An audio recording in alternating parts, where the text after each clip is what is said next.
கொஞ்சம் பேசணுமாறு அன்போடு. இந்த நாள் ஒரு இனிய நாள். இந்த நாளை அப்படி ஒரு இனிய நாளாக ஆக்கியிருக்கக்கூடிய நம்முடைய ஜோதி ஃபவுண்டேஷனுடைய 9ஆம் ஆண்டு தொடக்க விழா, அப்துல் கலாம் அவருடைய நினைவு நாள் விழா. ஒரு நாள் 2 நாள் இல்லை, இந்த சந்திப்பு ஒவ்வொரு நாளும் நடக்கும் பொழுதெல்லாம் ஒரு பள்ளியை தேர்வு செய்ய வேண்டும் என்கின்ற பொழுது மிகுந்த கவனத்துடன் ஒரு பள்ளியை நாங்கள் தேர்வு செய்தோம். அந்த பள்ளி நம்முடைய குத்தாலம் ஒன்றியத்தில் நம்முடைய கப்பூர் ஊராட்சி ஒன்றியத்தில்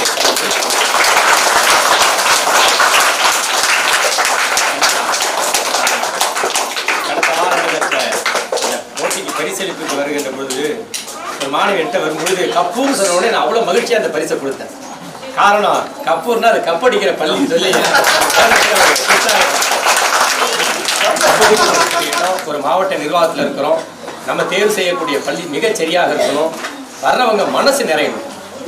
எந்த வகையில் நாங்கள் முதல்ல தேர்வு செய்தோம். அந்த தேர்வு செய்து முதல்ல நாங்கள் பள்ளியில் ஒரு அனுமதி வாங்கிட்டோம். அந்த அனுமதியை தந்த இப்பள்ளியுடைய தலைமை ஆசிரியர், தலை சிறந்த ஆசிரியர், அதாவது பள்ளி கல்வித்துறை முதலில் கை தட்டுவாங்க. நான் கையை கூட்டுறாங்க, கை தட்டணும். அனைத்து விருதுகளையும் பெற்ற ஒரு தலைமை ஆசிரியர்னா அது நம்முடைய கப்பூர் ஊராட்சி. அவர்களுக்கு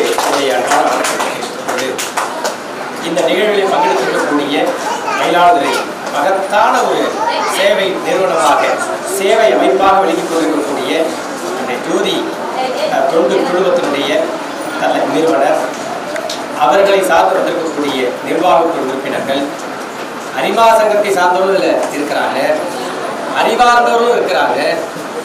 நான் மயிலாடுதுறையில் மிகவும் நேசிக்கக்கூடிய மக்கள் மருத்துவரான மாவட்ட சுற்றுச்சூழல் ஒருங்கிணைப்பாளர் கல்விக்குரிய காமராஜ் அவர்கள் இந்த நிகழ்வில் நாம காரணம் என்னன்னா, மயிலாடுதுறை மாவட்டத்துக்கு ஒரு 26 மரக்கன்றுகள் பள்ளி கல்வித்துறை மூலம் நடப்படும் எங்களுக்கு ஒரு டார்கெட் கொடுத்துருக்கிறாங்க.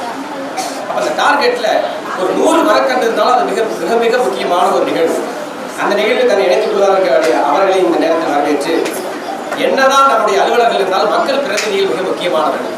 அந்த வகையில் வந்திருக்கக்கூடிய வேளாண்மை குழு தலைவர் அவர்கள், துணைத் தலைவர் அவர்கள், பெற்றோர்கள், இப்பள்ளியுடைய ஆசிரியர்கள், முத்தாக சொத்தாக வந்திருக்கக்கூடிய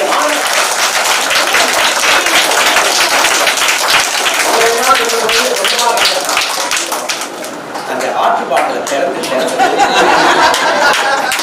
அந்த பாட்டில் காட்டுமே நீங்க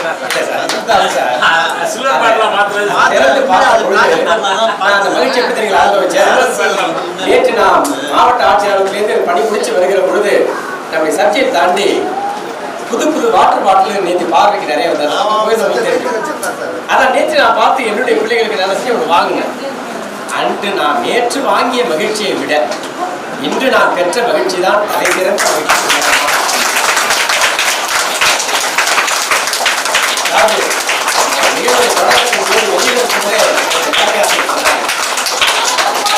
ஏழை எளிய பிள்ளைகள் படிக்கக்கூடிய ஒரு மிகச்சிறந்த பள்ளி. அந்த பள்ளி பிள்ளைகளுக்கு ஒரு பொருள் சேரணும்னா அது எவ்வளவு பெரிய விஷயம் தெரியுங்களா? வாழ்வதற்கு பொருள் வேண்டும், நாம் வாழ்வதிலும் ஒரு பொருள் வேண்டும் என்று சொல்றாங்க. ஒரு கல்வித்துறையில அர்ப்பணிப்போடு பணி செய்யக்கூடிய தலைமை ஆசிரியர், அவர்களுக்கு பக்கபலமாக இருக்கக்கூடிய ஆசிரியர். என்னதான் ஒரு பக்கம் அரசு சார்ந்த செயல்பாடுகள் இருந்தாலும் கூட அரசு சாராத தன்னார்வ அமைப்புகள் இறங்கும் போதுதான் அது மிகப்பெரிய ஒரு வெற்றியை அடையும். அப்படி அந்த வெற்றிக்கு காரணமாக இருக்கக்கூடிய ஜோதி போல் ஜோதியில என்ன ஒரு சிறப்புன்னா, ஜோதி என்னைக்கும் மேல் நோக்கி தான் எரிமே தவிர ஒரு நாளும் கீழ் நோக்கி எரிவதில்லை. அப்படி ஒவ்வொரு நாளும் நல்ல நீங்க மயிலாடுதுறை நகர் பகுதியில் அவர் படிக்கக்கூடிய இடத்துல பார்த்தீங்கன்னா அந்த கண்ணையான உடையை தான் பார்த்தீங்கன்னா அழுக்கேறிய அந்த உடை தான். அந்த அழுக்கேறிய உடையோடு இருந்தாலும் கூட அவருடைய சிந்தனை எல்லாம் சலவை செய்த சிந்தனைகளாகவே இருக்கும், மிகச்சிறந்த சிந்தனைகளாக இருக்கும். அங்க ஒரு கல்விகளை பிடிக்கிறவர் நிற்கிறவர் இன்னைக்கு ஒரு மிகப்பெரிய விஷயத்தை கையில் எடுக்கிறார். அது என்னன்னா மனிதன் காப்போம் என்கின்ற மகத்துவமான மனித நேயத்தை கையில் எடுத்ததுனால இன்னைக்கு அறிவார்ந்தவர்களோட அவர் கம்பீரமா இன்னைக்கு அமர்ந்திருக்கிறார். அது போல வாழ்க்கை நேரம் ரொம்ப எடுத்துக்க கூடாது. நான் 2 விஷயத்தை இப்படி சுருக்கமா சொல்ல ஆசைப்படுறேன்.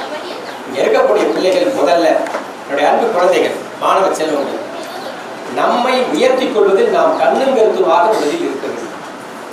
நாம் உயர்ந்தால்தான் சார்ந்திருக்கக்கூடிய சமுதாயத்தை உயர்த்த முடியும். ஆக நாம் உயர்வதற்கு எது மிகச்சிறந்த ஒரு கருவி என்றால் அது கல்விதான். அதனால்தான் நம்முடைய வள்ளுவர் கேள்வி எழுச்சி செல்வம் கல்வி.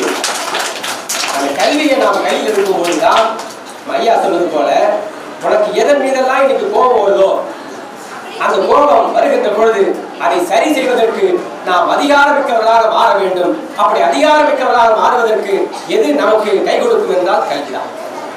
நான் ஆசிரியராக இருக்கும் போது 100% பணியை கொடுத்த தலைமை ஆசிரியராக வருகிறேன். அப்ப தலைமை ஆசிரியராக வருகிற பொழுது என்னுடைய ஆசிரியர்கள் எப்படி இருக்கணும், என்னுடைய பள்ளி சார்ந்த சூழல் எப்படி இருக்கணும், நான் ஒவ்வொரு நாளும் ஏங்கி இருக்கிறேன்.